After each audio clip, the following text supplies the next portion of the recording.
ասես որ ծորենը 4 կարգի ծորենն է եւ ասենք երևի թե ես լավ չեմ հասկանում իհարկե հացի արտադրության մեջ չի օգտագործում կամ խառնում է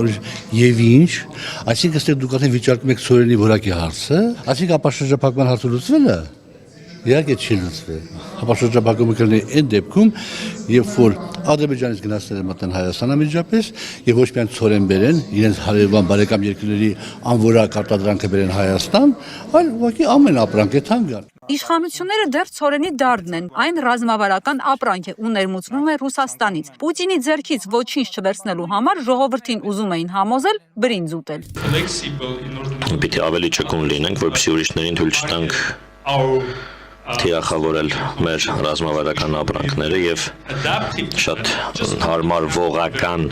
լինենք այդ իրականությանը։ Բերեմ մեկ բարձ օրինակ միայն։ Մենք կարող ենք ծորենից անցնել բրնձի, ծորենը կարող է ռազմավարական ապրանք լինել, բայց ինչ-որ պահի մենք կարող ենք անցնել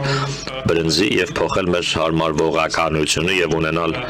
բրինձը որպես ռազմավարական ապրանք։ Քաղաքացիների պատասխանը չուշացավ։ Մի բրնձիր գրառմամբ ծորենը պարկերով լցրեցին Արմեն Գրիգորյանի աշխատավայրի դիմաց։